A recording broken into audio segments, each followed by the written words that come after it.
Hello दोस्तों, आज हम बात करने वाले हैं इंडिया में इन्वेस्टमेंट करने के कौन कौन से तरीके हैं जहां पे आम लोग यानी कि आपके और मेरे जैसे लोग उनमें पैसा इन्वेस्ट कर सकते हैं और इन्फ्लेशन यानी कि महंगाई को बीट कर सकते हैं। बात करते हैं कि हमें इन्वेस्टमेंट क्यों करना चाहिए। देखिए, इंडिया में हर साल महंगाई करीब करीब 6 से 7% यानी कि 6 to 7% की रेट से इंक्रीज़ हो रही है। फॉर एग्ज़ाम्पल, जो चीज़ आज 100 रुपये की है वो नेक्स्ट ईयर 107 रुपये की हो जाएगी। और इसलिए हमें अपने पैसों को ऐसी जगह पे इन्वेस्ट करना चाहिए जिससे कि वो इस इन्फ्लेशन को, इस महंगाई को बीट कर सके और हमारी पैसों की वैल्यू को इंटैक्ट रख सके।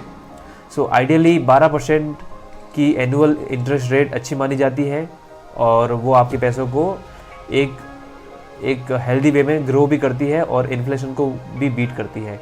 जो इन्वेस्टमेंट ऑप्शंस हम आपको आज बताने वाले हैं उनको हमने उनकी रिस्क कैपेसिटी और उनके ड्यूरेशन यानी कि होल्डिंग पीरियड और उनके रेट ऑफ इंटरेस्ट के अकॉर्डिंग हमने उनको कैटेगराइज किया है। चलिए शुरू करते हैं।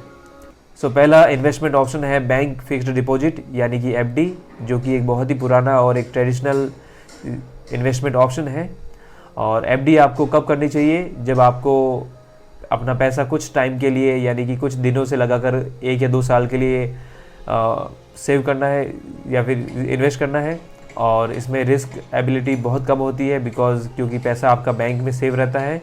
और अगर हम इसके रेट ऑफ इंटरेस्ट की बात करें तो एफडी में करीब करीब आपको 6 to 8% का रेट ऑफ इंटरेस्ट मिल जाता है। दूसरा इन्वेस्टमेंट ऑप्शन है गोल्ड। गोल्ड भी एक ट्रेडिशनल इन्वेस्टमेंट ऑप्शन है जिसमें कई सालों से हम इंडियंस इन्वेस्ट करते आ रहे हैं। गोल्ड में आपको कब इन्वेस्ट करना चाहिए? जब आपका इन्वेस्टमेंट हॉरिजॉन मीडियम टर्म का हो यानी कि 3 to 5 ईयर्स या 7 ईयर्स का हो। इसमें रिस्क आप बहुत कम रहती है क्योंकि गोल्ड की प्राइस ज़्यादा फ्लक्चुएट नहीं होती है और गोल्ड में रेट ऑफ इंटरेस्ट या फिर एनुअल रिटर्न्स आपको करीब करीब 8 to 10% के आसपास मिल जाता है। नेक्स्ट इन्वेस्टमेंट ऑप्शन है रियल एस्टेट यानी कि प्लॉट, शॉप या फ्लैट। रियल एस्टेट के अंदर आपका इन्वेस्टमेंट 2 तरीके से ग्रो होता है।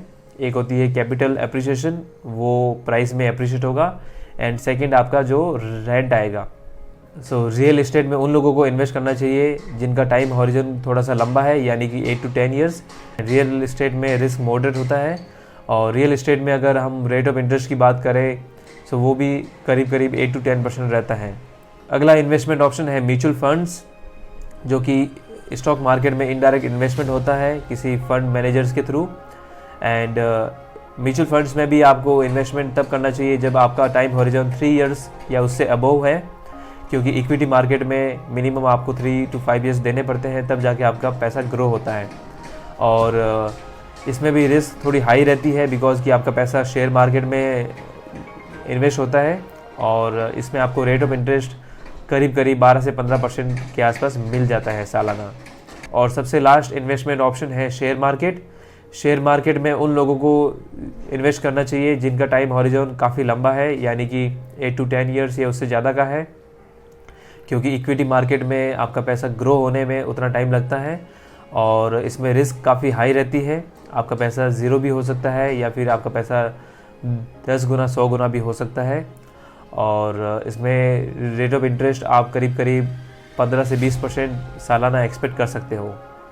दोस्तों, अगर आपको वीडियो अच्छा लगा हो तो प्लीज़ वीडियो को लाइक करके चैनल को सब्सक्राइब ज़रूर कर देना और मिलते हैं एक नए वीडियो में। तब तक के लिए बाय बाय, जय हिंद।